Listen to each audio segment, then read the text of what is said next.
ముందుగా తండ్రి అయిన దేవునికి నా యొక్క హృదయపూర్వక వందనాలు చెల్లించుకుంటున్నానండి. అలాగే చేరి వచ్చిన సోదరి సోదరులందరికీ కూడా నా యొక్క హృదయపూర్వక వందనాలు చెల్లించుకుంటున్నాను. సమయంలో మనం దేవుని యొక్క వాక్యాన్ని ఆలోచన చేద్దాం. గడిచినటువంటి వారంలో ఒక అంశం గురించి మనం మాట్లాడుకోవడం జరిగింది. ఒక అంశం గురించి మనము పాఠాన్ని మొదలు పెట్టుకొని ఉన్నాం. ఏంటది అంటే యూ కెన్ లూజ్ సల్వేషన్. అంటే ఒక మనిషి లేదా ఒక క్రైస్తవుడు ఒక క్రైస్తవునిగా చేయబడినటువంటి క్రైస్తవుగా మారినటువంటి వ్యక్తి, సంఘంలో చేర్చబడినటువంటి వ్యక్తి తన యొక్క రక్షణను పోగొట్టుకోవడానికి అవకాశం ఉంది. ఒక క్రైస్తవుడు తన రక్షణ పోగొట్టుకోవడానికి అవకాశము ఉంది అనేటువంటి విషయాన్ని మనము గడిచినటువంటి వారంలో మొదలు పెట్టుకున్నాం. నేను ఒకసారి గడిచినటువంటి వారంలో మనం ఆలోచించినటువంటి 2-3 పాయింట్లను నేను స్పీడ్గా చెప్పి నేను పాఠంలో ముందుకు వెళ్తాను. పేతురు గారు రాసినటువంటి రెండో పత్రిక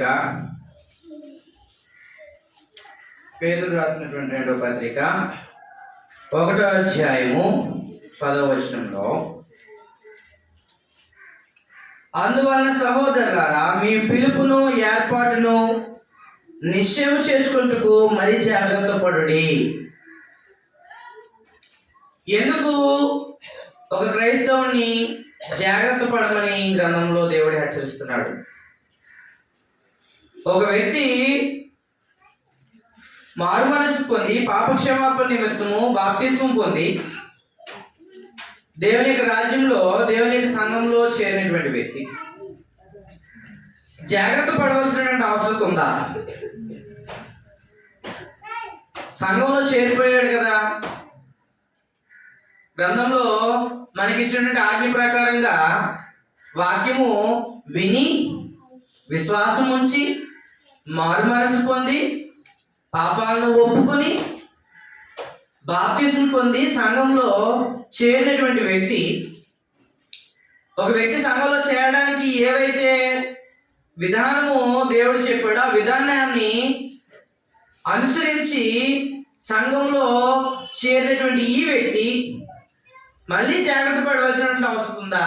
చేరిపోయాడు కదా, సంఘంలో చేరిపోయాడు కదా, క్రైస్తవుడిగా చేయబడ్డాడు కదా, క్రైస్తవుడిగా పిలువబడ్డాడు కదా, క్రైస్తవుడు అయిపోయాడు కదా అంటే ఖచ్చితంగా ఒక వ్యక్తి జాగ్రత్త పడవలసినటువంటి అవసరం ఉంది.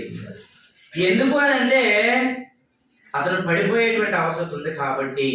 కొరింథీయులకు రాసిన మొదటి పత్రిక 10వ అధ్యాయం 12వ వచనంలో చూడండి, చాలా చక్కగా ఈ విషయం చెప్తాను. కొరింథీయులకు రాసిన మొదటి పత్రిక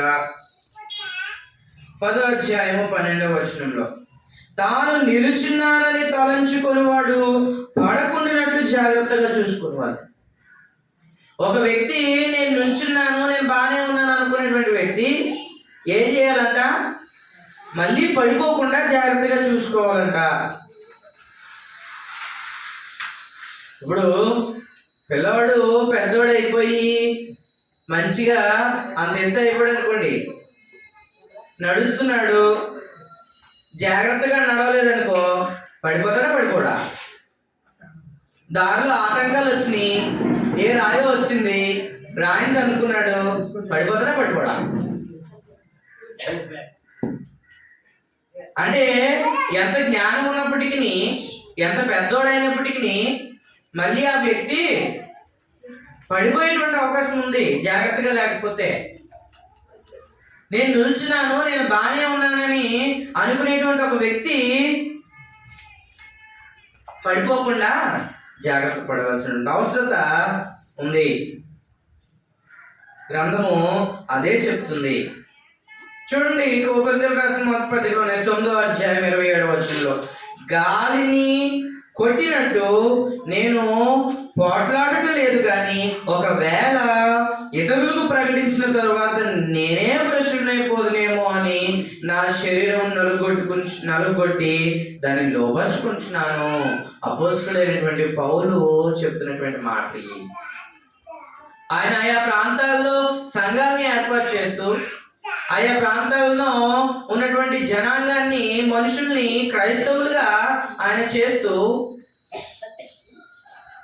ఆయన మరలా ఇంతమందిని నేను రక్షించి, ఇంతమందిని నేను కాపాడి, ఇంతమందిని సంఘంలో చేర్చి ఒకవేళ నేనే భ్రష్టుడైపోతానేమో అని అనుక్షణం ప్రతి క్షణం ఆయన ఏం చేసుకుంటాడంట, తను తాను శరీరంను నలుగుబట్టుకొని లోపరుచుకుంటున్నాడంట. ఏంటి, పౌలను దేవుడు ఏర్పాటు చేసుకోలేదా? ఆయన రాజ్య విస్తరణ కొరకు దేవుడే స్వయంగా పిలుచుకున్నాడు కదా, దేవుడే స్వయంగా ఆయన ఏర్పాటు చేసుకున్నాడు కదా. ఆయన అనేక ప్రాంతాల్లో దేవుని యొక్క వాక్యాన్ని, సువార్తను ప్రకటిస్తూ ఆయా సంఘాలను ఏర్పాటు చేస్తున్నాడు కదా. మరి అటువంటి వ్యక్తి మళ్ళా పడిపోయేటువంటి అవకాశం ఉందంటారా? అయినా కానీ ఆయన ఏమంటున్నాడు పౌలు, ఒకవేళ నేను భ్రష్టుడిని అయిపోతానేమో, ఒకవేళ నేను పడిపోయేటువంటి అవకాశము ఉందేమో అని ఏం చేస్తున్నాడంట, తాను నలుగొట్టుకుని ఆయన శరీరాన్ని ఆయన లోపరుచు. అంటే ఒక వ్యక్తి క్రైస్తవుడిగా మార్చబడిన తర్వాత, ఒక వ్యక్తి క్రైస్తవుడిగా సంఘంలో చేర్చబడిపోయిన తర్వాత మళ్ళీ ఆ వ్యక్తి పడిపోయేటువంటి అవకాశము ఖచ్చితంగా ఉంది. గ్రంథం ఈ విషయాన్ని మనకు తెలియజేస్తుంది. ఇందులోనే మనం పోయిన వారము చివరిగా ఈ విత్తనముల గురించినటువంటి ఉపమానమును మనం చూసి ముగించుకున్నాం. విత్తనముల గురించినటువంటి ఉపమానం నేను మరొకసారి ఆ విషయాన్ని జ్ఞాపకం చేస్తాను. లూకా సువార్త 8వ అధ్యాయము చూడండి. లూకా సువార్త 8వ అధ్యాయము విత్తనములు విత్తువాని గురించినటువంటి ఉపమానం గురించి ఇక్కడ మాట్లాడుతున్నాడు. 8వ అధ్యాయము 4వ వచనం నుంచి ఏం చదువుతున్నాను చూడండి. బహుజనములు కూడి పట్టణము నుండి ఆయన ఎద్దుకు వచ్చుండగా ఆయన ఉపమానం రీతిగా ఇట్లను, విత్తువాడు తన విత్తనములు విత్తుటకు బయలుదేరెను. అతడు విత్తుచుండగా కొన్ని విత్తనములు త్రోవ పక్కన పడి త్రొక్కబడెను గనుక ఆ ఆకాశ పక్షులు వాటిని మింగివేసెను. మరికొన్ని రాతి నేలను పడి మొలిచి చెమ్మలేనందున ఎండిపోయాను. మరికొన్ని ముళ్ళ పొదల నడుమ పడెను. ముళ్ళ పొదలు వాటితో మొలిచి వాటిని అణిచివేసెను. మరికొన్ని మంచి నేలను పడెను. అవి మొలిచి నూరంతలుగా ఫలించనని ఈ మాటలను పలుకుచు వినుటకు చెవులు గలవాడు వినుగా అక్కడి బిగ్గరగా చెప్పాను. ఇక్కడ చూడండి 9వ వచనం నుంచి దాని గురించినటువంటి భావాన్ని తెలియజేస్తున్నాడు. ఆయన శిష్యులు ఈ ఉపమాన భావం ఏమిటని ఆయన అడుగుగా, ఆయన దేవుని రాజ్య మర్మము లెరుగుట మీకు అనుగ్రహింపబడి ఉన్నది. ఇతరులైతే చూచియు చూడకయు వినియు గ్రహింపకయు ఉండినట్లు వారికి ఉపమాన రీతిగా బోధించబడుచున్నవి. చూడండి ఇక్కడ ఏమన్నాడు, ఈ ఉపమాన భావం ఏమనగా విత్తనము దేవుని వాక్యము. అంటే ఒక మనిషి యొక్క మనసులో దేవుని యొక్క వాక్యం అనేటువంటిది విత్తబడింది. విన్నాడు, దేవుని యొక్క వాక్యం విన్నాడు. చూడండి ఏమంటున్నాడు, త్రోవ ప్రక్కన వారు వినువారు కానీ నమ్మి రక్షణ పొందకున్నట్లు అపవాది వచ్చి వారి హృదయంలో నుండి వాక్యం ఎత్తుకుని పోవును. వీళ్ళు ఎక్కడ పడ్డారంట? త్రోవ పక్కన పడినటువంటి విత్తనం గలవారంట. అంటే వారి యొక్క మనసులో వాక్యం పడింది, విత్తనం పడింది, వాక్యం ఉంది. వాళ్ళు ఏమనుకుంటున్నారంటే, మేము వాక్యం వింటున్నాం కదా, మేము రక్షింపబడిపోయాం కదా, మేము పరలోక రాజ్యానికి అర్హులమే అని వారు అనుకుంటున్నారు. కానీ వారి యొక్క జీవితాలు ఎలా ఉన్నాయంట? అపవాది వచ్చి ఆ వాక్యమును త్రోవ పక్కన పడినాడు. ఆకాశ పక్షులు వచ్చి ఏం చేసాయంట? ఆ విత్తనాన్ని ఎత్తుకుని పోయాయంట. అలాగే అపవాది వచ్చి ఏం చేస్తాడంట? ఈ యొక్క వాక్యమును ఎత్తుకుని పోతాడంట. చూడండి 13వ వచనం నుంచి, రాతి నేల నుండి వారెవరనగా వినినప్పుడు వాక్యము సంతోషంగా అంగీకరించేవారు కానీ వారికి వేరు లేనందున కొంచెము కాలము నమ్మి శోధన కాలం ముందు తొలగిపోదురు. రెండో విత్తనం ఏంటది? రాతి నేలను పడినటువంటి విత్తనం. రాతి నేలను పడిందంట, ఏదో పై పైన ఏదో కొంచెం మన్ను ఉంది, కొంచెం వేరు వచ్చింది. ఆ వేరు ఏం చేయలేదు, రాతి నేల కాబట్టి అది డీప్ గా పెనట్రేట్ అవ్వలేదు, లోపలికి చొచ్చుకుపోలేదు. కాబట్టి అటువంటి వారు ఎలా అంట, విన్నప్పుడు చాలా సంతోషంగా వాక్యాన్ని అంగీకరిస్తారు. వాళ్ళు కూడా అనుకుంటారు ఏమని, మేము వాక్యాన్ని అంగీకరించాము, మేము బాప్తిజం పొందాము, మేము సంఘంలో చేరాము, కానీ మేము పరలోక రాజ్యానికి అర్హులమే అని వారు అనుకుంటారు. కానీ వాళ్ళు ఎలాంటి వారంట, వారిలో చెమ్మ లేనందున, అంటే వారు వాక్యంలో ఎదగట్లేదు. ఎదగడానికి వారి హృదయం ఏమైపోయింది, కఠినమైపోయింది. అంటే రాతిని అల్లుపడినట్టుగా వారి పాత జీవితము, వారి పాత పద్ధతులు ఇవన్నీ కూడా వారిలో ఇంకా ఉన్నాయి. అందుకే ఏమైందంటే శోధన కాలంలో చూడండి ఏమన్నారు, కొంచెం కాలం నమ్మి శోధన కాలం నందు తొలగిపోదు. శోధనలు వచ్చినాయి, బాధలు వచ్చినాయి, నలుగురు 4 రకాలైనటువంటి మాటలు అంటున్నారు. ఇరుగు పొరుగులో, చుట్టాలు, ఆలయాల్లో, మీరు క్రైస్తవులు కదమ్మా మీరు ఎలా ఉన్నారేంటి, మీరు క్రైస్తవులు కదమ్మా మీరు అలా చేస్తున్నారేంటి, మీరు క్రైస్తవులు కదా మీరు ఇలా చేస్తున్నారేంటి అన్నారనుకో, వారికి సమాధానం చెప్పలేక, వారిని ఫేస్ చేయలేక మళ్ళీ ఏమైపోతారు, మళ్ళీ తిరిగి వెనకకే. లేదా అప్పుల బాధలు వచ్చినాయి, ఆరోగ్య సంబంధమైనటువంటి ఇబ్బందులు వచ్చినాయి, లేకపోతే కుటుంబంలో మనశ్శాంతి లేదు, ప్రశాంతత లేదు. ఇవన్నీ కూడా ఒక క్రైస్తవుడిగా నిజ జీవితంలో సత్యమైనటువంటి మార్గంలో ఉన్నప్పుడు ఇవన్నీ కూడా శ్రమలు వస్తాయి. వాటిని ఏం చేయాలా, జయించవలసినటువంటి అవసరత ఉంది. అదే ప్రకటనలు అన్నాడు కదా, సువర్ణము కాలిస్తేనే అది సువర్ణం. బంగారం ఒక వస్తువుగా తయారవ్వాలన్నా, లేదా బంగారంతో నీకు ప్యూరిటీ మనకి తెలియాలంటే బంగారం ఏం చేయబడాలి, కాల్చబడాలి. అలాగే మన యొక్క విశ్వాసంలో మనం బలంగా ఉన్నామా లేదనేటువంటి విషయాన్ని మనం తెలుసుకోవాలంటే ఏం చేయబడాలి, మనము శోధనను ఎదుర్కోవాలి. మళ్ళీ ఆ శోధనను జయించి అందులోంచి బయటకు వచ్చేటువంటి శక్తి ఎవరిస్తారంట, మరలా దేవుడే మనకు అనుగ్రహిస్తాడు.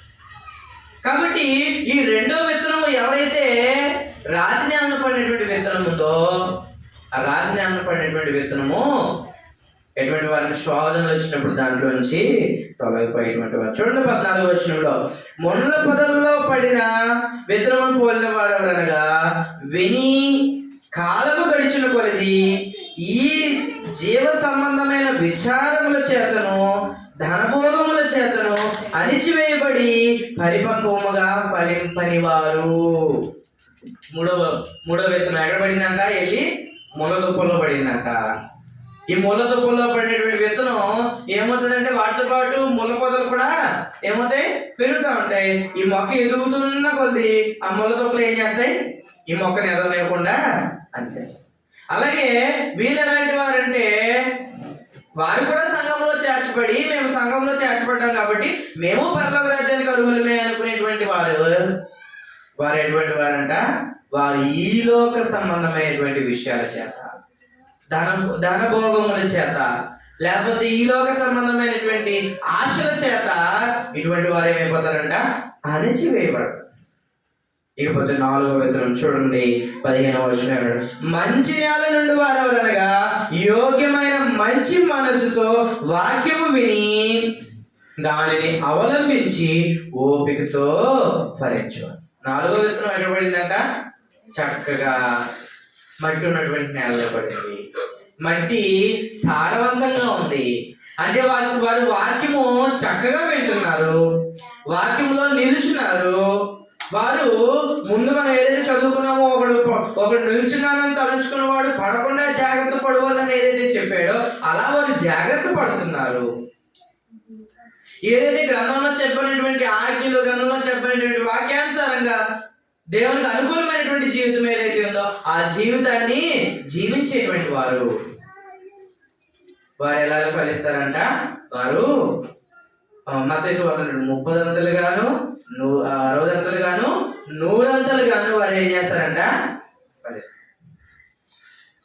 కాబట్టి ఒక వ్యక్తి నేను పరలోక రాజ్యం చేరిపోతాను, నేను సంఘంలో చేరాను, నాకు ఇంక ఎటువంటి ఆటంకం లేదనుకునేటువంటి ఈ వ్యక్తి మరి జాగ్రత్త పడవలసినటువంటి అవసరం ఉంది.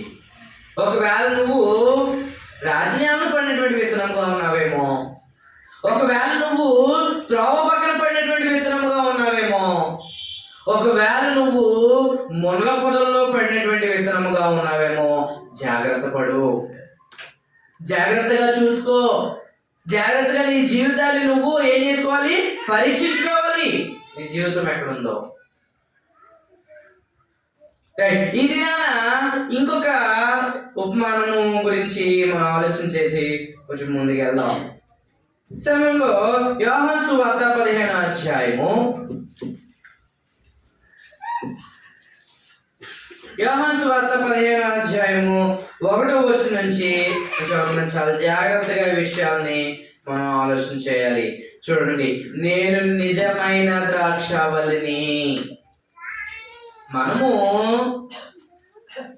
మన యొక్క జీవితాన్ని మనం ప్రశ్నించుకోవాలి. ఎలా ప్రశ్నించుకోవాలంటే ఇక్కడ చూడండి, ఇక్కడ విషయాలను మనకు కొన్ని విషయాలు తెలియజేస్తున్నాడు. నేను నిజమైన ద్రాక్షవల్లిని. ఎవరు నిజమైన ద్రాక్షవల్లి? యేసుక్రీస్తు ప్రభువారు నిజమైనటువంటి ద్రాక్షవల్లి. చూడండి, నా తండ్రి వ్యవసాయకుడు. ఎవరు? యెహోవా దేవుడు ఎవరంట? వ్యవసాయకుడు. ఆయన వ్యవసాయం చేస్తున్నాడు. ఒక ద్రాక్ష వల్లిని నాటాడు, ఒక ద్రాక్ష చెట్టుని నాటాడు. అదే యేసుక్రీస్తు ప్రభువారు. ఇప్పుడు మనందరం చేయవలసినటువంటి బాధ్యత ఏంటి? చూడండి, కిందకి ఏమన్నాడు, నాలో ఫలింపని ప్రతి తీగను ఆయన తీసి పారవేయును. ఏంటంట? ఆయనలో ఇప్పుడు ఆ యేసుక్రీస్తు ప్రభువారు అనేటువంటి ఆ యొక్క ద్రాక్షవల్లిలో మనందరినీ ఇంక్లూడ్ చేశాడు. ఇప్పుడు దాంట్లో ఏదైతే ఒక తీగ లేదా ఒక విశ్వాసి లేకపోతే ఒక మానవుడు, అది నువ్వు నేను మనం ఎవరైనా కావచ్చు, భూమి మీద ఉన్నటువంటి ఏ మానవుడైనా కావచ్చు, ఫలించకపోతే ఏం చేస్తాడట? నాలో ఫలింపని ప్రతి తీగను ఆయన తీసి పారవేయును. చూడండి ఏమన్నాడు, ఫలించు ప్రతి తీగే మరి ఎక్కువగా ఫలింపవలనని దానిలోని పనికిరాని తీగలను తీసివేయును. ఇప్పుడు ఏదైతే మంచిగా ఫలించేటువంటి ఒక తీగ ఉందనుకోండి, ఈ ఎండిపోయి మాడిపోయినటువంటి తీగలన్నీ ఏం చేస్తాయి? ఆ మంచిగా ఫలించేటువంటి తీగకి అడ్డుగా ఉంటాయి. కాబట్టి తండ్రి దేవుడు ఎవరైతే వ్యవసాయకుడు ఉన్నాడో, ఈ వ్యవసాయకుడు ఏం చేస్తాడంట? ఆ ఫలింపని ప్రతి తీగను, ఈ ఫలించేటువంటి తీగకి అడ్డొస్తున్నాయి కాబట్టి ఏం చేస్తాడంట? తీసి పారేస్తాడంట. చూడండి, ఇంకా చదువుతాను 3వ వచనం నుంచి. నేను మీతో చెప్పిన మాటను బట్టి మీరిప్పుడు పవిత్రులై ఉన్నారు. చూడండి, నా యందు నిలిచి ఉండుడి, మీ యందు నేను నిలిచి ఉండును. దేవుడు ఏం కోరుకుంటున్నాడు? ఆయన యందు మనం నిలిచి ఉండాలని ఆయన కోరుకుంటున్నాడు. చూడండి ఇంకా ముందుకి, తీగే ద్రాక్షవల్లిలో నిలిచి ఉంటేనే కానీ తనంతట తానే ఎలాగూ ఫలింపదో, అలాగే నా యందు నిలిచి ఉంటేనే కానీ మీరును ఫలింపరు. ఇప్పుడు ఒక వ్యక్తి, నేను ఫలించాను అనుకున్నటువంటి వ్యక్తి ఏమై జాగ్రత్త పడాలి, ఏమి చూసుకోవాలంటే, ద్రాక్షవల్లి అయినటువంటి యేసుక్రీస్తులో నేను అంటుకట్టబడి ఉన్నానా లేదా తీసి పారేయబడి ఉన్నానా అనేటువంటి విషయాన్ని మనం జాగ్రత్తగా మనం పరిశీలించుకోవాలి. ఇప్పుడు ఎలాగైతే ఈ ద్రాక్షవల్లికి అంటుకుని ఉంటేనే తీగలా ఫలిస్తుందో, అలాగనే మనము యేసుక్రీస్తు ప్రభు వారికి ఆయన ఒక వాక్యాన్ని అనుసరించి, ఆయన మనం చేసినటువంటి బోధన అనుసరించి సంఘములో, రాజ్యంలో మనం అంటుకట్టుబడి ఉంటేనే మనం ఫలించడానికి అవకాశం ఉంది. ఒకవేళ అలా లేకపోతే ఫలించడానికి అవకాశం లేదు. చూడండి, జాగ్రత్త పడమని చెప్తాడు. ఎలాగైతే చూడండి 4వ వచనంలో, తీగ ద్రాక్షావళిలో నిలిచి ఉంటేనే కానీ తనంతట తాను ఎలాగూ ఫలింపదో, అంటే ఒక తీగ ద్రాక్షావళిలో ఉంటేనే ఫలిస్తుంది. కాబట్టి ఆ విషయాన్ని మనం జాగ్రత్త పడాలి. చూడండి, అలాగే నా యందు నిలిచి ఉంటేనే కానీ మీరును ఫలింపరు. ద్రాక్షావళిని నేను, తీగలు మీరు. మీరంటే ఎవరు? మనమే, విశ్వాసము. క్రీస్తుని అంగీకరించి సంఘంలో చేర్చబడి ఉన్నామని మనం ఎవరైతే తలస్తున్నారో వారే. జాగ్రత్త పడమని చెప్తున్నాడు, హెచ్చరిస్తున్నాడు. ఎందుకంటే నువ్వు పడిపోయేటువంటి అవకాశం ఉంది. నువ్వు చక్కగా ఫలించకపోతే వ్యవసాయకుడైనటువంటి తండ్రి అయిన దేవుడు నిన్ను తీసి పారేసేటువంటి అవకాశం ఉంది. చూడండి ఇంకా ఏమంటున్నాడో, 5వ వచనం, ఎవడు నా యందు నిలిచి ఉండునో, నేను ఎవరి యందు నిలిచి ఉండునో వాడు బహుగా ఫలించును. నా జీవితం చాలా బాగుందండి, నేను చాలా బాగా ఫలిస్తున్నాను అనుకుంటే మనము ఈ విషయాన్ని మనం జ్ఞాపకం చేసుకోవాలి. మనం దేవునికి అంటుకట్టుబడి ఉంటే మనము ఇంకా బాగా ఫలించడానికి అవకాశం ఉంటుంది, ఇంకా బాగా ఫలించడానికి అవకాశం ఉంటుంది. ఇంకా చూడండి ఏమంటున్నాడో 6వ వచనం నుంచి 5వ వచనం చివరి మాట, నాకు వేరుగా ఉండి మీరేమీ చేయలేరు. ఎవడైనను నా యందు నిలిచి ఉండిన ఎడల వాడు తీగ వలె బయట పారవేయబడి ఎండిపోవును. ఆయనలో నిల్చోపోతే, ఆయనతో పాటు అంటుకట్టుబడి ఉండకపోతే, మనము ఆయనలో లేకపోతే ఏం చేయబడతామంట? తీసి బయట పారవేయబడతామంట. మనుషులు అట్టి వారిని పోగు చేసి అగ్నిలో పారవేతురు, అవి కాలిపోవు. కాబట్టి ఒక విశ్వాసి, నేను చాలా బాగున్నాను, నేను సంఘంలో చేర్చబడ్డాను, నేను పరలోక రాజ్యానికి అర్హుడినే, నేను నిత్య జీవాన్ని పొందాను కాబట్టి ఇంక నేను నిత్య జీవంలోనే ఉన్నానని ఒక వ్యక్తి అనుకుంటే చాలా జాగ్రత్త పడాలి. ఎందుకనంటే నువ్వు ఒకవేళ ఫలించకపోతే, ఒకవేళ నువ్వు ద్రాక్షావళికి అంటుకట్టబడి లేకపోతే, ఒకవేళ నువ్వు వాక్య సంబంధంగా వాక్యానుసారంగా జీవించకపోతే, ఒకవేళ నువ్వు సంఘానికి అంటుకట్టుబడి లేకపోతే, ఒకవేళ నువ్వు దేవునికి రాజ్యంలో సభ్యుడిగా లేకపోతే ఏమైపోతావు? అగ్నిలో పడవేసి కాల్చు. కాబట్టి మనము ఒక వ్యక్తి నిల్చున్నానని అనుకునేటువంటి వ్యక్తి పడిపోకుండా జాగ్రత్త పడవలసినటువంటి అవసరత ఉంది. ఇది నాన్న 2వ పాయింట్గా ఒక విషయాన్ని నేను గుర్తు చేయబోతున్నాను. ఏంటంటే ఈ లోకములో అనేక మంది వారికి ఉన్నటువంటి ఒక రకమైనటువంటి అపోహ ఏంటంటే, బైబిల్లో ఉన్నటువంటి కొన్ని వచనాలను వారు ఆధారంగా చేసుకొని నేను నిత్య జీవాన్ని పొందేశాను అని అనుకున్నటువంటి వ్యక్తులు ఉన్నారు. కాబట్టి దాని గురించి గ్రంథం ఏం చెప్తుందో మనం దాన్ని ఆలోచించేద్దాం.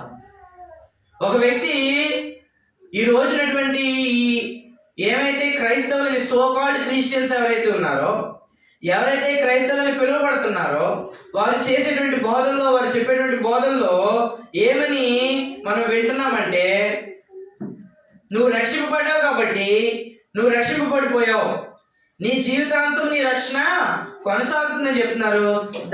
దాంట్లో గ్రంథాన్ని ఆధారం చేసుకుని చెప్పేటువంటి కొన్ని వచనాలను నేను మీకు జ్ఞాపకం చేస్తాను. యోహాను సువార్త 5వ అధ్యాయము 24వ వచనంలో చూడండి. యోహాను సువార్త 5వ అధ్యాయము 24వ వచనంలో, నా మాట విని నన్ను పంపిన వాని యందు విశ్వాసం ఉంచువాడు నిత్య జీవము గలవాడు, వాడు తీర్పులోనికి రాక మరణంలో నుండి జీవంలోనికి దాటిపోయి ఉన్నాడని మీతో నిశ్చయముగా చెప్పుచున్నాను. ఈ వచనాన్ని ఎలా అర్థం చేసుకుంటున్నారంటే, నేడున్నటువంటి ఈ క్రైస్తవ సమాజము ఆయన మాట వింటే చాలు, ఆయన మాటలు వింటే చాలు. వారికి ఏం అనుగ్రహింపబడిందంట? నిత్య జీవం అనుగ్రహింపబడింది అనుకుంటున్నారు. ఆయన మాటలు వింటే చాలు, మరణంలోనికి రాకుండా నిత్య జీవానికి దాటిపోతాం అనుకుంటున్నారు. ఇది చాలా తప్పుడుగా ఆలోచించేటువంటి ఆలోచన. దీనికి గ్రంథం ఏం చెప్తుందో మనం ఆలోచించేద్దాం. చూడండి, యోహాను రాసిన మొదటి యోహాను పత్రిక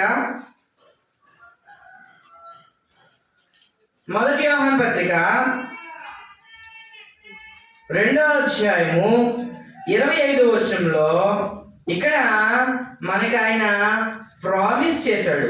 ఏం ప్రామిస్ చేశాడు చూడండి. 2వ అధ్యాయము 25వ వచనంలో, నిత్య జీవము అనుగ్రహించునన్నదియే ఆయన తానే మనకు చేసిన వాగ్దానము. నిత్య జీవాన్ని నీకు నాకు మనకి ఆయన అనుగ్రహిస్తానని చెప్పాడు, ఆయన వాగ్దానం చేశాడు.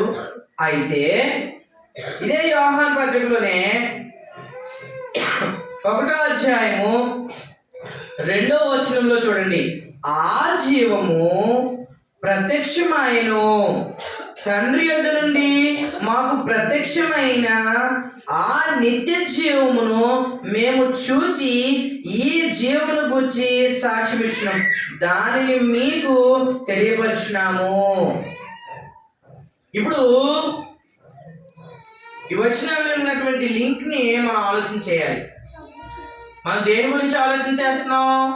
యోహాను సువార్త 5:24లో ఆయన ఏం చెప్పాడు? ఎవరైతే ఆయన మాట వింటారో ఆయన మాట విన్నటువంటి వారికి నిత్య జీవాన్ని అనుగ్రహిస్తున్నాను అన్నాడు. వారు ఎవరైతే ఆయన మాట వింటారో వారు మరణంలో నుండి నిత్య జీవానికి దాటిపోతారని చెప్తున్నాడు. దీన్ని మనోళ్ళు లేదా ఎవరైతే సోకాల్డ్ క్రిస్టియన్స్ ఉన్నారో వాళ్ళు ఎలా అర్థం చేసుకున్నారంటే, ఆయన మాట వింటే జస్ట్ వచ్చి ఆయన సన్నిధిలో కూర్చుంటే వారానికి ఒకసారో లేకపోతే నెలకు ఒకసారో సంవత్సరానికి ఒకసారో వెళ్ళి ఆరాధనలో కూర్చుంటే, చర్చిలో కూర్చుంటే, దేవుని యొక్క వాక్యం వింటే నిత్య జీవానికి అర్హులమే అనేటువంటి ఒక అపోహలో ఈరోజు మానవుల్ని జనాలను తోస్తున్నారు. కానీ దీనికి ఏం చెప్తున్నాడు చూడండి, ఇప్పుడు మనకి నిత్య జీవాన్ని అనుగ్రహిస్తాననేటువంటి వాగ్దానం చేశాడు. ఇక్కడ ఆ వాగ్దానం గురించిన నిత్య జీవమును చూడండి, ఇక్కడ ఏమన్నాడు 2వ వచనంలో, ఆ జీవము ప్రత్యక్షమాయెను, తండ్రి యొద్ద నుండి మాకు ప్రత్యక్షమాయెను, ఆ నిత్య జీవం మేము చూచితిమి అంటే ఆ జీవం మనకు అనుగ్రహింపబడలేదు, ఇంకా మనకు నిత్య జీవం అనేటువంటిది అనుగ్రహింపబడలేదు. ఆ నిత్య జీవం గురించి నిరీక్షణ కలిగిన వారంగా మనం ఉండవలసినటువంటి అవసరం ఉంది. చూడండి, ఇంకా మీకు క్లియర్గా అర్థం అవ్వాలంటే ఇంకో వచనం చూపించాక నేను చెప్తాను. తీతుకు రాసిన మొదటి పత్రిక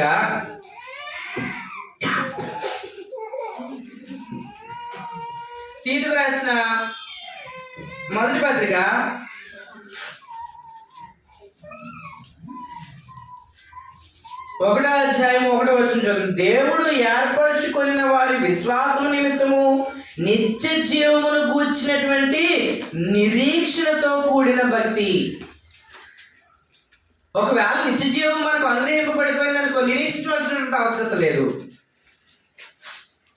ఇక్కడ ఈ విషయం ఇప్పుడు మనం చదువుకునేటువంటి ఈ వచనానికి సంబంధించిన లింక్ మనం ఆలోచన చేయాలి. చూడండి చాలా జాగ్రత్తగా. వీరు యోహాను సువార్తలో ఉన్నటువంటి మాటను బట్టి ఒకరు దేవుని యొక్క మాటను వింటే నిత్య జీవానికి అర్హులని చెప్పేసి అనుకున్నారు. ఒకరు దేవుని యొక్క మాటను వింటే నిత్య జీవం వారికి అనుగ్రహింపబడదని వారు చెప్పుకుంటా ఉన్నారు. కానీ ఇక్కడ గ్రంథంలో మనం ఆలోచన చేస్తే ఇక్కడ ఏం చెప్తున్నాడంటే, నిత్య జీవం గురించినటువంటి వాగ్దానం చేశాడు. First point. రెండో పాయింట్ ఏంటంటే, ఈ నిత్య జీవం గురించినటువంటి విషయాలను వారు ఈ నిత్య జీవం గురించి బోధిస్తూ ఉన్నారు. నిత్య జీవం గురించినటువంటి నిత్యజీవం గురించి సాక్ష్యంగా అపోస్తలులు వారి యొక్క వాక్యాన్ని బోధిస్తూ ఉన్నారు. ఇక్కడ తీతుకు రాసిన పత్రికలో ఏమన్నాడంటే నిత్య జీవం గురించి మనం నిరీక్షణ కలిగిన వారముగా ఉండాలని కోరుకుంటున్నాడు. అంటే నిత్య జీవం మనకి ఇంకా ఏం చేయబడలేదు, అనుగ్రహింపబడలేదు. మనము ఈ భూమి మీద జీవించేటువంటి ఈ జీవిత కాలము, మనం ఈ భూమి మీద జీవించినటువంటి ఈ జీవిత కాలము దేవునికి అనుకూలంగా, దేవునికి ఇష్టంగా మనం జీవిస్తే ఈ నిత్య జీవంలోనికి వస్తామనేటువంటి విషయం గ్రంథం బోధిస్తుంది తప్ప మనకి నిత్య జీవం అనుగ్రహించేస్తాడు అనేటువంటి విషయాన్ని చెప్పట్లేదు. చాలా జాగ్రత్తగా ఈ విషయాన్ని గమనించాలి. మనం ఎప్పుడైతే దేవునికి ఇందాక మనం చదువుకున్నట్టుగా ద్రాక్షావళికి అంటుకట్టబడిన వారంగా ఉంటామో, ఎప్పుడైతే మనం దేవునికి ఇష్టంగా, దేవునికి వాక్యానికి అనుకూలంగా మనం ప్రవర్తిస్తామో, దేవునికి వాక్యాన్ని అనుసరించి మనం జీవిస్తామో, అప్పుడు మనము ఈ నిత్య జీవమును పొందేటువంటి అవకాశము ఉంది. చూడండి, ఇంకా రోమీయులకు రాసిన పత్రిక 8వ అధ్యాయము, రోమీయులకు రాసిన పత్రిక 8వ అధ్యాయము 25వ వచనంలో, మనము చూడని దాని కొరకు నిరీక్షించిన ఎడల ఓపికతో దాని కొరకు కనిపెట్టుదుము. మనము చూడని దానికోసం మనం నిరీక్షిస్తున్నాం అనుకో, దానికోసం ఏం చేయాలంట, ఓపికతో కనిపెట్టు. నిత్య జీవం అంటే ఏంటి? నిత్యము మనము దేవునితో జీవించేటువంటి ఆ యొక్క జీవిత కాలము. అంటే ఓ వ్యక్తి సంఘంలో చేర్చబడితే వారికి నిత్య జీవము వచ్చేసిందని అనుకుంటున్నాం, కానీ మనం నిత్య జీవంలోకి ఇంకా ప్రవేశించలేదు. నిత్య జీవంలోకి ప్రవేశించాలంటే ముందు మనం ఏం చేయాలంట, ఓపికతో. ఇందాక అక్కడ ఏమన్నాడు, నిరీక్షణ అన్నాడు. ఇక్కడేమన్నాడు, మనం చూడని దాన్ని నిరీక్షించిన దానికోసం ఏం చేయాలంట, ఓపికతో మనం కనిపెట్టుకుంటున్నాడు. కాబట్టి దీన్ని బట్టి మనకి ఏమవుతుందంటే నిత్యజీవం అనేటువంటిది మనకి ఇంకా అనుగ్రహింపబడలేదు. నిత్యజీవం అనుగ్రహింపబడుతుంది ఎప్పుడు అని అంటే, ఎప్పుడైతే మనం పడిపోకుండా జాగ్రత్త పడతామో, ఎప్పుడైతే మనం పడిపోకుండా దేవునికి వాక్యానికి అనుకూలంగా, దేవునికి ఇష్టంగా ప్రవర్తిస్తామో, ఇష్టంగా ఉంటామో, అప్పుడు మనకి నిత్యజీవం అనేటువంటిది అనుగ్రహింపబడుతుంది. రోమీయులకు రాసిన పత్రికలోనే 2వ అధ్యాయము 6-7 వచనాలు చదువుతున్నాను చూడండి. రోమీయులకు రాసిన పత్రికలోనే 2వ అధ్యాయం 6-7 వచనాలు చూడండి. ఆయన ప్రతి వానికి వాని క్రియలు చొప్పున ప్రతిఫలం ఇచ్చును. సత్క్రియను ఓపికగా చేయొచ్చు, మహిమను, ఘనతను, అక్షయతను వెదకు వానికి నిత్య జీవమునిచ్చును. అది నిత్య జీవము మనకి ఎప్పుడు అనుగ్రహింపబడుతుంది అంటే, నిత్య జీవాన్ని ఏదో ఊరికినే దేవుడు వచ్చి కూర్చుని దేవునికి వాక్యాన్ని వినేసినంత మాత్రం దేవుడు ఇచ్చాడు. ఆ యొక్క పరలోక రాజ్యంలో చేరేటువంటి ఆ యొక్క భాగ్యాన్ని దేవుడు ఏదో నువ్వు వచ్చి కూర్చుని దేవుని వాక్యాన్ని వినేసినంత మాత్రాన, లేకపోతే నెలకు ఒకసారో, సంవత్సరానికి ఒకసారో, లేకపోతే క్రిస్మస్కో, లేకపోతే నెలలు మొదటి ఆదివారమో, లేకపోతే సంవత్సరానికి ఒకసారి న్యూ ఇయర్కో వచ్చేసి నువ్వు కూర్చుని నేను వాక్యాన్ని వింటున్నానండి, నేను క్రైస్తవునే నువ్వు నేను చెప్పుకున్నంత మాత్రాన మనకేమి ఇవ్వట్లేదు, నిత్య జీవం దేవుడు ఇవ్వాలనుకోవట్లేదు. నిత్య జీవం గురించినటువంటి వాగ్దానం ఒకటి ఉంది, దాని గురించి శిష్యులు బోధిస్తూ ఉన్నారు. దాని కొరకు మనం ఏం చేయాలి, నిరీక్షణతో ఎదురు చూడాలి. ఒకవేళ మనం చూడడం దానికోసం దేనితో అయినా నిరీక్షణతో ఎదురు చూడాలంటే దానికోసం ఏం చేయాలంట, ఓపికతో దాని యందు నిలిచి ఉండాలి, ఓపికతో దాన్ని మనము నిరీక్షించాలి. అయినా కానీ ఆ యొక్క నిత్య జీవం మనకు అనుగ్రహింపబడాలంటే ఎలా అనుగ్రహింపబడుతుందంటే, ఇక్కడ చూడండి ఏం చెప్తున్నాడు, ఆయన ప్రతి వారికి వాని క్రియలు చొప్పున ప్రతిఫలం ఇచ్చును. అఫ్ కోర్స్ నువ్వు నేను మనం ప్రతి ఆదివారం వచ్చి సంఘంలో కూర్చోవచ్చు, ప్రతి ఆదివారము మానకుండా చర్చికి రావచ్చు, ప్రతి ఆదివారం మానకుండా ప్రవృత్తి భోజనం తీసుకోవచ్చు, ప్రతి ఆదివారం ప్రతి సంఘ కార్యక్రమంలో ప్రతి కార్యక్రమంలో మనము చాలా యాక్టివ్గా పాల్గొనొచ్చు. అయితే నీకు నిత్య జీవం ఎలా వస్తుందంటే నీ క్రియలను బట్టి వస్తుంది. నువ్వు సక్రియ కలిగిన వాడుగా ఉండాలి. చూడండి ఇక్కడ ఏమంటాడు 7వ వచనంలో, సక్రియను ఓపికగా చేయొచ్చు. ఎలా చేయాలంట? ఓపికతో చేయాలి. నేను ఒక మంచి పని చేశానండి, అయిపోయింది, నా జీవితానికి ఇది చాలు, దీన్ని బట్టి దేవుడు నాకు నిత్య జీవం ఇచ్చేస్తాడంటే నో, అలా కుదరదు. ఎలా చేయాలంట? ఓపికతో చేయాలి. ఎప్పుడు వరకు చేయాలి? మరి భూమి మీద జీవించినంత కాలము చేయాలి. మనం మరణ పర్యంతం వరకు సత్క్రియను చేస్తూనే ఉండాలి. ఎలాగా? ఓపికతో. మనం నిత్య జీవాన్ని పొందుకోవాలనేటువంటి ఆలోచన నీకు నాకు మనకుంటే, నిత్య జీవాన్ని పొందుకోవాలనేటువంటి ఆశ నీకు నాకు మనకి కలిగి ఉంటే మనం ఎలా ఉండాలంట? ఓపికతో. సత్క్రియను ఓపికతో చేయొచ్చు. మహిమను, ఘనతను, అక్షయతను వెదకు వారికి నిత్య జీవము. ఆయనకి మహిమను వెతకాలంట, ఆయనలో ఘనతను వెతకాలంట. అక్షయం అంటే పాడైపోయినటువంటి ఆయన యొక్క మార్గాన్ని మనం వెతికితే అప్పుడు మనకి నిత్య జీవనం అనుగ్రహించేటువంటి అవకాశము ఉంది. కాబట్టి ఒక వ్యక్తి నిత్య జీవము ఈజీగా వచ్చేస్తుంది, నేను ఆయన మాట వింటే నిత్య జీవం వచ్చేస్తుంది అనుకునేటువంటి వ్యక్తి ఒక అపోహలో ఉన్నాడు. వద్దునే నిత్య జీవాన్ని దేవుడు అనుగ్రహించట్లేదు. వద్దునే నీకు దేవునికి రాజ్యాన్ని నీకు అనుగ్రహించడానికి దేవుడు సిద్ధంగా లేడు. రెండవది చూడండి, యోహాను సువార్త 3వ అధ్యాయము 9వ వచనంలో, యోహాను సువార్త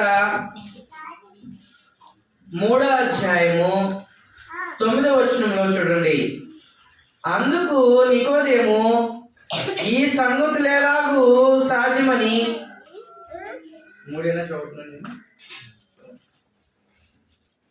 క్షమించాలి, 1 యోహాను 3:9.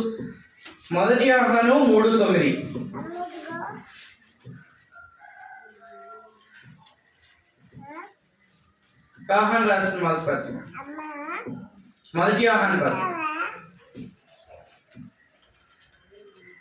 1 యోహాను పత్రిక 3వ అధ్యాయము 9వ వచనం ఇలా చెప్తున్నాడు చూడండి, దేవుని మూలముగా పుట్టిన ప్రతి వానిలో ఆయన బీజము నిలుచును కనుక వాడు పాపము చేయడు. వాడు దేవుని మూలంగా పుట్టినవాడు కనుక పాపము చేయజాలడు. ఈ వచనాన్ని ఆధారం చేసుకొని కొంతమంది ఎలా చెప్తున్నాడంటే, నువ్వు దేవుని యొక్క కుటుంబంలో పుట్టావు కాబట్టి,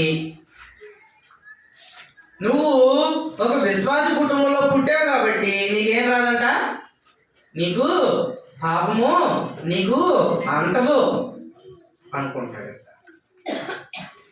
అంటే ఎలా బోధిస్తున్నారంటే, నువ్వు దేవుని బిడ్డగా పుట్టావు కాబట్టి, కొంతమంది అంటారు మీరు ఎప్పటి నుంచి క్రిస్టియన్స్ అండి, బై బర్త్ క్రిస్టియన్సా? బై బర్త్ ఎవరో క్రిస్టియన్స్ కాదు, ఎవరో కాదు బై బర్త్. ఆఫ్ కోర్స్ నువ్వు క్రైస్తవ కుటుంబంలో పుట్టి ఉండొచ్చు, కానీ నువ్వు క్రైస్తవుడు కాదు. ఒక వ్యక్తి క్రైస్తవుడిగా ఎప్పుడు చేయబడుతున్నాడు? ఎప్పుడైతే వాక్యాన్ని విని విశ్వాసం ఉంచి మారు మనసు పొంది పాపక్షమాపణ నిమిత్తం బాప్తిస్మం పొంది సంఘంలో చేర్చబడుతున్నాడో అప్పుడు క్రైస్తవుడిని పిలువబడుతున్నాడు. అప్పుడు దాకా క్రైస్తవుడు కాదు. ఇప్పుడు ఉన్నటువంటి చిన్నపిల్లలు విన్సి అన్సి వీళ్ళు క్రైస్తవులు కాదు. ఎప్పుడు క్రైస్తవులు అవుతారు? ఎప్పుడైతే దేవుని యొక్క రాజ్యంలో వారు చేరతారో, ఎప్పుడైతే బాప్తిజం పొందుతారో, ఎప్పుడైతే పాపక్షమాపణ నిమిత్తము వారు బాప్తిజం పొందుతారో అప్పుడు మాత్రమే వారు క్రైస్తవులు. కానీ ఈ వచనాన్ని ఆధారం చేసుకుని చూడండి, మళ్ళీ ఒకసారి చదువుతున్నాను చూడండి 9వ వచనం, దేవుని మూలముగా పుట్టిన ప్రతివాడు. దేవుని మూలంగా పుట్టిన ప్రతివాడు అంటే భూమి మీద పుట్టేటువంటి ప్రతి మానవుడు దేవుని మూలంగానే పుడుతున్నాడు. ఏమండి, అంతేనా? కీర్తన 139 కీర్తనలు ఏమన్నాడు? నీవు తల్లి గర్భంలో నన్ను ఉద్భవింపజేసిన వాడువు నీవే. తల్లి గర్భంలో మనం తయారు చేస్తున్న వాడు ఎవరు? దేవుడే. 127 కీర్తన 3వ అధ్యాయంలో 3వ వచనంలో అంటాడు కదా, కుమారుడు యెహోవా అనుగ్రహించు స్వాస్యము, గర్భఫలము ఆయన ఇచ్చు బహుమానం. అంటే నిన్ను నన్ను మనల్ని తల్లి గర్భంలో రూపించేవాడు ఎవడు? దేవుడే. మరి భూమి మీద పుట్టేటువంటి ప్రతి మానవుడు ఎలా పుడుతున్నాడు? దేవుని మూలంగానే పుడుతున్నాడు. మరి పాపం లేడా వాడికి? చూడండి ఇక్కడ ఏమన్నాడు, దేవుని మూలంగా పుట్టిన ప్రతి వానిలో ఆయన బీజము నిలుచును కనుక వాడు పాపము చేయుడు. అంటే ఆయన దేవుని మూలంగా పుట్టిన వాడు ఏం చేయడా? పాపం చేయడా? పాపం చేసేటువంటి అవకాశం లేదంటారా? వాడు దేవుని మూలంగా పుట్టినవాడు కనుక పాపం చేయడం. దీనికి గ్రంథం ఏం సమాధానం చెప్తుందో చూడండి. లూకాసు సువార్త 8వ అధ్యాయం, ఇందాక మనం ఆల్రెడీ చదువుకున్నాం. లూకాసు సువార్త 8వ అధ్యాయము 12వ వచనంలో విత్తనం గురించినటువంటి ఉపమానము మనం మాట్లాడుకున్నాం కదా. విత్తనం గురించినటువంటి ఉపమానం, దాంట్లో విత్తనం పడింది. ఏం విత్తనం? దేవుని యొక్క వాక్యం అనేటువంటి విత్తనం పడింది. చూడండి, త్రోవ పక్కన వారు ఎలాంటి వారు చెప్తున్నాడు, వారు వినువారు గాని నమ్మి రక్షణ పొందుకున్నట్లు అపవాది వచ్చి వారి హృదయంలో నుండి వాక్యం ఎత్తుకొని పోను. విత్తనం పడింది. దేవుని మూలముగా ఒక మనిషి పుట్టాడు. నిజానికి ఒక వ్యక్తి, ఒక శిశువు భూమి మీదకి వచ్చినప్పుడు, ఇప్పుడు శ్రీయాంశి ఉందనుకోండి, శ్రీయాంశికి పాపం తెలుసా? ఏమండి, శ్రీయాంశికి పాపం తెలుసా? అంటే శ్రీయాంశి లాంటి బిడ్డలు ఎవరైతే చిన్నపిల్లలు ఉన్నారో వారికి ఏం తెలియదు. వారు పాపం ఎరిగినటువంటి వారు పవిత్రంగానే దేవుడు వారిని పుట్టించాడు. వారి హృదయంలో దేవుని యొక్క ఆలోచనలు చిన్నప్పటి నుంచి ఉంటాయి, మనం కలుగు చేయాలి. కానీ వారి కాలం గడిచే కొద్ది, ఇప్పుడు మా హవిలి ఉన్నాడు అనుకోండి, అప్పుడే అబద్ధాలు చెప్పేస్తున్నారు. ఏమండి, అప్పుడే అడిగేంత 2వ సంవత్సరం వెళ్ళి 3వ సంవత్సరం వచ్చింది, అప్పుడే ఏం చెప్తున్నాడు అంటే మానవుడు ఎదిగే కొద్దీ ఏమవుతుందంటే వారి యొక్క జీవితము దేవునికి దూరంగా వెళ్ళిపోతుంది. అపవాది ఏం చేస్తున్నాడంట, వారి హృదయంలో పడినటువంటి యొక్క విత్తనాన్ని ఎత్తుకుని పోతున్నాడు. అంటే ఇప్పుడు దేవుని మూలంగా పుట్టినటువంటి వ్యక్తి బాగానే ఉంది. వీళ్ళు ఏం చెప్తున్నారంటే దేవుని మూలంగా పుట్టినటువంటి వ్యక్తి ఏం చేయడు, పాపం చేయడు, పాపము చేయడానికి అవకాశం లేదని చెప్తున్నారు, బాగానే ఉంది. కానీ ఇప్పుడు దేవుని మూలంగా పుట్టినటువంటి వ్యక్తి అయినప్పటికీ ఏం చేయబడుతుందంట, ఆ విత్తనము, ఆ వాక్యము ఎవరు ఎత్తుకుపోతున్నారంట, అపవాది వచ్చి ఎత్తు. చూడండి ఇంకా గ్రంథంలో ఇంకా దీని గురించి ఇంకేం చెప్తున్నాడు. మొదటి యోహాను పత్రిక 1వ అధ్యాయం 7వ వచనంలో, మొదటి యోహాను పత్రిక 1వ అధ్యాయము 7వ వచనంలో, అయితే ఆయన వెలుగులో ఉన్న ప్రకారము మనమును వెలుగులో నుండి మనము అన్యోన్య సహవాసము గలవారమై ఉందుము. అప్పుడు ఆయన కుమారుడైన యేసుక్రీస్తు ప్రతి పాపము నుండి మనలను పవిత్రులుగా చేయును. ఒక వ్యక్తి పుట్టినప్పుడు పవిత్రునిగానే పుట్టాడు. కానీ వారు పెరుగుతున్న కొద్దీ ఏం చేస్తున్నారంటే వివిధమైనటువంటి తంత్రములు కల్పించుకుని దేవునికి దూరమైపోతున్నారు. వివిధమైనటువంటి తంత్రములు కల్పించుకుని దేవునికి పాపంలోనికి వెళ్ళిపోతా ఉన్నాడు మానవుడు. కాబట్టి ఒక వ్యక్తి దేవునిలో పుట్టినంత మాత్రాన, ఒక వ్యక్తి క్రైస్తవ కుటుంబంలో పుట్టినంత మాత్రాన అతను క్రైస్తవుడు కాదు. ప్రతి మానవుడు కూడా దేవుని మూలంగానే పుడుతున్నాడు. కానీ వాడు పాపం చేయడానికి అవకాశం లేదా అంటే అవకాశం ఉంది. రోమిలకు రాసిన పత్రికలు అన్నాడు కదా, ఏ భేదమును లేదు, ప్రతి వాడు కూడా ఏం చేస్తాడంట, పాపం చేసి దేవుడు నిర్ణయించు మహిమను పొందలేకపోవచ్చు. ప్రతి ఒక్కరూ పాపం చేసి దేవుడు నిర్ణయించు మహిమను. దీంట్లో 3వ అధ్యాయం 4వ వచనంలో చూడండి, మొదటి యోహానులోనే ఏమంటారు, పాపము చేయు ప్రతి వాడును ఆజ్ఞను అతిక్రమించును, ఆజ్ఞాతిక్రమమే. దేవుడు నిన్ను పరిశుద్ధుడిగానే భూమి మీద పుట్టించాడు. కానీ నువ్వేం చేస్తున్నావు అంటే కాలం గడిచే కొద్దీ దేవునికి ఆజ్ఞను మీరుతున్నావు. అపవాది వచ్చి నీ లోపల ఉన్నటువంటి దేవుని యొక్క స్వభావం ఎత్తుకుని పోతున్నాడు. నీలో అపవాది ఈ చెడ్డ బీజాన్ని నాటుతున్నాడు. నువ్వేమైపోతున్నావు? ఆజ్ఞని అతిక్రమిస్తున్నావు. ఆజ్ఞ అతిక్రమం ఏంటంట? పాపము. కాబట్టి ఒక వ్యక్తి నేను నిల్చున్నాను, నేను బాగానే ఉన్నాను, నేను పాపం చేయట్లేదు, నేను దేవునికి రాజ్యానికి అర్హును అని అనుకుంటే అది తప్పు. నువ్వు నేను మనం పడిపోయేటువంటి అవకాశం ఉంది. మనం ఖచ్చితంగా పడిపోయేటువంటి అవకాశం ఉంది. ఇంకో వచనాన్ని కూడా నేను చూపిస్తాను చూడండి. యోహాను సువార్త 10వ అధ్యాయము. చివరిగా ఈ యొక్క విషయాన్ని గురించి మనం ఆలోచన చేసి ముగించుకుందాం ఈరోజు ఈ యొక్క పాఠాన్ని. యోహాను సువార్త 10వ అధ్యాయము 27-28 వచనాల్లో, 10వ అధ్యాయము 27-28 వచనాల్లో, నా గొర్రెలు నా స్వరము వినును, నేను వాటిని ఎరుగుదును, అవి నన్ను వెంబడించును, నేను వాటికి నిత్య జీవము ఇచ్చుచున్నాను గనుక అవి ఎన్నటికి నశింపవు, ఎవడునో వాటిని నా చేతిలో నుండి అపహరింపడు. ఈ విషయాన్ని కూడా చూపించి ఏం చెప్తున్నారంటే, మనము ఎప్పుడైతే దేవుని యొక్క వాక్యాన్ని వింటున్నామో, దేవుడు మనల్ని ఎప్పుడైతే ఏర్పాటు చేసుకున్నాడో, మనం ఏం కామని చెప్తున్నారు? మనం దేవుని యొక్క వాక్యంలోంచి తొలగిపోము, ఎవరు కూడా మనల్ని అపహరించలేరు అని చెప్తున్నాడు. కానీ దీనికి ఏం సమాధానం చెప్తున్నట్టు చూడండి. ఇక్కడే 10వ అధ్యాయంలోనే 12వ వచనంలో, జీతగాడు గొర్రెల కాపరి కాడు గనుక గొర్రెలు తనవి కానందున తోడేలు వచ్చుట చూచి గొర్రెలను విడిచిపెట్టి పోను, తోడేలు ఆ గొర్రెలను పట్టి చెదరగొట్టును. ఈ గొర్రెల కాపరి ఈ గొర్రెలను కాస్తున్నటువంటి ఆ కాపరి గురించి మనం ఆలోచన చేయాలి.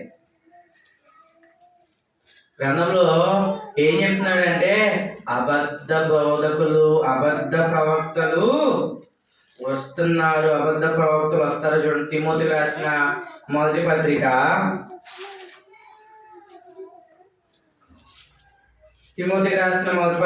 4వ అధ్యాయము. తిమోతికి రాసిన మొదటి పత్రిక 4వ అధ్యాయం 1-2 వచనాలు చూడండి. అయితే కడవరి దినములలో కొందరు అబద్ధికులు వేషధారణ వలను మోసపరిచి ఆత్మలయందు దయ్యముల బోధనను లక్ష్యముంచి విశ్వాస భ్రష్టులగుదురని ఆత్మ తేటగా చెప్పుచున్నాడు. ఎవరు వస్తారంట? అబద్ధ బోధకులు వస్తారంట. మత్తయి సువార్త 24వ అధ్యాయం 4వ వచనం నుంచి మళ్ళీ కిందకి చదువుకుంటూ వెళ్తే అక్కడ ఏమంటాడంటే, మేము అక్కడ 24:4లో మిమ్మల్ని మిమ్మల్ని మోసపుచ్చుకోకుండా చూసుకోండి అని చెప్పి కిందకి వెళ్ళిన తర్వాత అబద్ధ బోధకులు వస్తారు, అబద్ధ ప్రవక్తలు వస్తారు, నేనే క్రీస్తులని కొంతమంది వచ్చి బోధిస్తారని చెప్పేటువంటి వారు ఉన్నారని దేవుడు చెప్పాడు. కాబట్టి ఇవేవైతే అపోహలు నేడు క్రైస్తవ సమాజంలో చెప్పబడుతున్నాయో వాటి గురించి మనం చాలా జాగ్రత్తగా ఆలోచన చేయాలి. ఇక్కడ మనం ఇందాక ఆలోచన చేసినట్లుగా గొర్రెల కాపరి గొర్రెలు ఏమనుకుంటాయంట అంటే, మమ్మల్ని ఎవ్వరు కూడా నశింప చేయలేడు, ఎవ్వరు కూడా మమ్మల్ని నాశనం చేయలేడు, మేము ఎవరి కాపుదల్లో నుండి దేవుని యొక్క కాపుదల్లో ఉన్నామని ఈ గొర్రెలు అనుకుంటాయంట. కానీ ఈ గొర్రెలను కాచేటువంటి ఈ గొర్రెల కాపరి ఎవడంట? జీతగాడు కనుక ఎప్పుడు తోడేలు వచ్చినప్పుడు ఏం చేస్తాడంట? తనకు కాదు కాబట్టి గొర్రెలు ఏం చేస్తాడంట? వదిలేసి. అందుకే మనం పాట పాడుకుంటాం, ఏ గుంపుల నుండివో ఎరిగి తెలుసుకో, గుర్తెరిగి తెలుసుకో. ఏ గుంపులో ఉన్నామో, ఏ గొర్రెల గుంపులో ఉన్నామో, లేకపోతే మన విశ్వాసము ఎలాంటి విశ్వాసం అయి ఉన్నదో, ఈ లోక సంబంధమైనటువంటి గుంపులో ఒకవేళ మనం ఉన్నామేమో, ఈ లోక సంబంధమైనటువంటి సంఘంలో ఒకవేళ మనం ఉన్నామేమో. ఈ రోజున అనేక రకాలైనటువంటి సంఘాలు, అనేక రకాలైనటువంటి వ్యవస్థలు, అనేక రకాలైనటువంటి విధి విధానాలు బయట మనకి కనిపిస్తూ ఉన్నాయి. మనం జాగ్రత్త పడవలసిన అవసరం ఉంది. అక్కడ కూడా దేవుని వాక్యమే కదండి, అక్కడ కూడా దేవుని వాక్యమే, అక్కడ కూడా దేవుని వాక్యాన్ని బాగా బోధిస్తారు. చాలా చక్కగా బోధిస్తున్నారంటే అఫ్కోర్స్ చాలా చక్కగా బోధించవచ్చు. గొర్రెలు కాస్తున్నంతసేపు చాలా చక్కగా కాస్తాడు. ఎప్పుడు వదిలేస్తాడంట? తోడేలు వచ్చినప్పుడు. ఎప్పుడైతే శ్రమ సంభవిస్తుందో సంఘానికి, ఎప్పుడైతే శ్రమ సంభవిస్తుందో అప్పుడు ఏం చేస్తాడంట? వదిలేసి వెళ్ళిపోతాడంట. తోడేలు వచ్చి ఏం చేస్తుంది? సంఘాన్ని చదవడం. మనల్ని మనం ప్రశ్నించుకోవాలి. ఏ సంఘంలో ఉన్నాము? ఆ సంఘము దేవునికి అనుకూలమైనటువంటి సంఘం, దేవుడు ఆజ్ఞాపించిన సంఘమా కాదా? దేవుడు మనకి గ్రంథంలో ఆజ్ఞాపించినటువంటి ఒకే ఒక సంఘము ఏంటంటే క్రీస్తు సంఘము.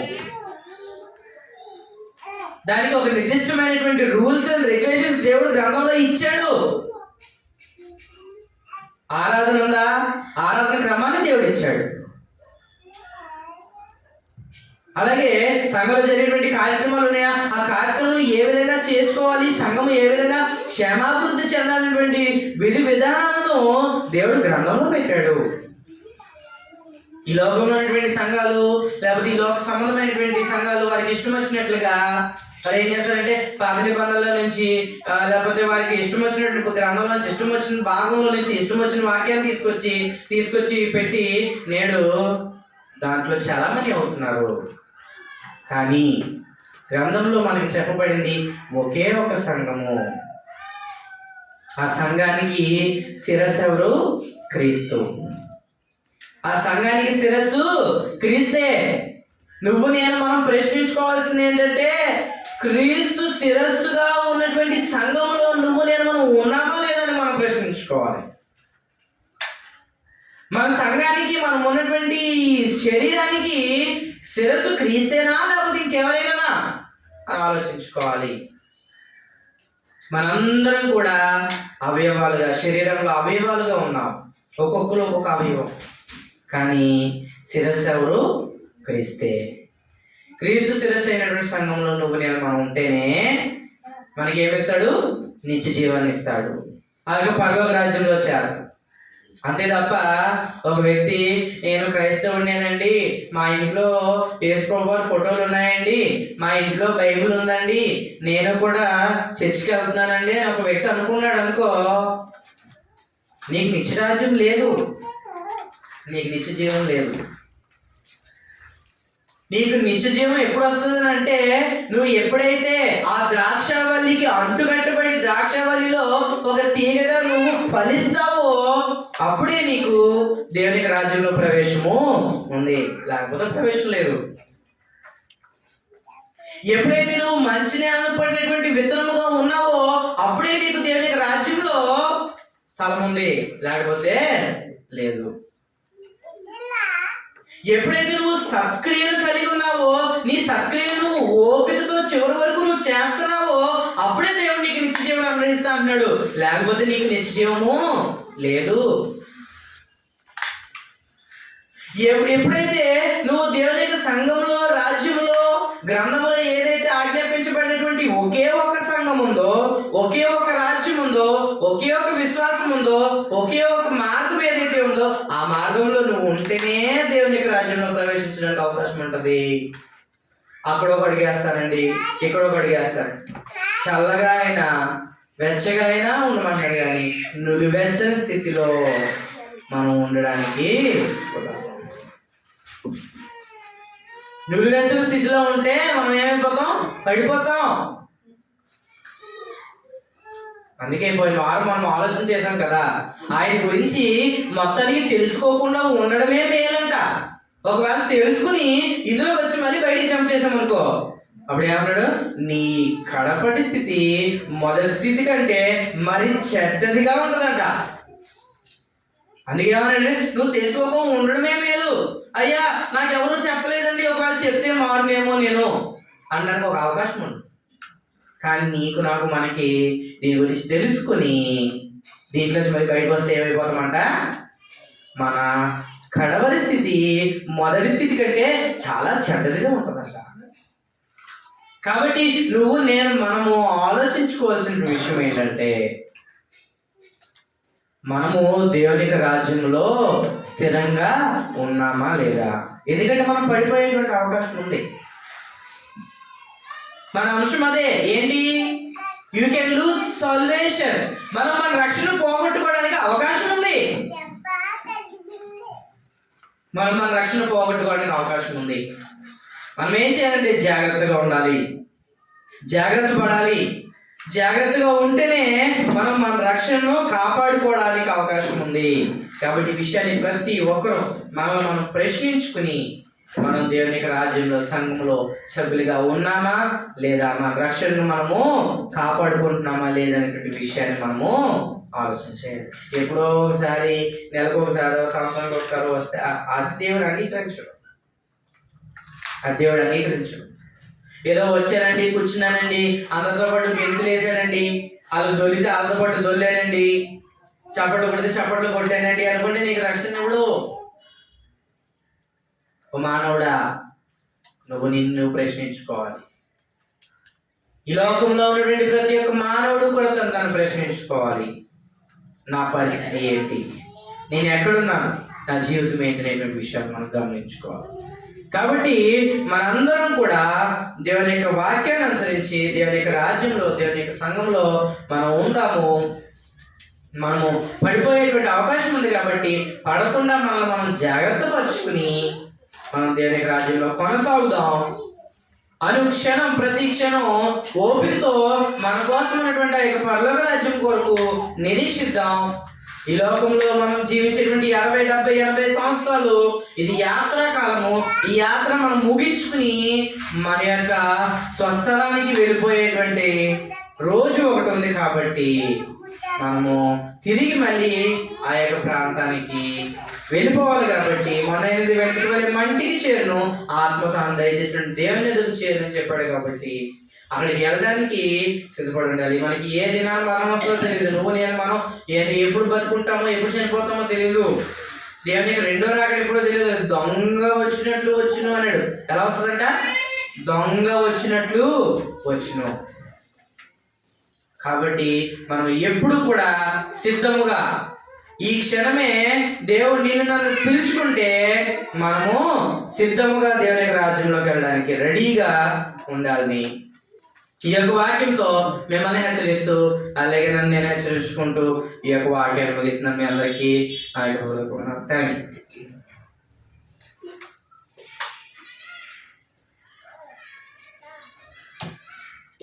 చక్కటి సందేశాన్ని రక్షణను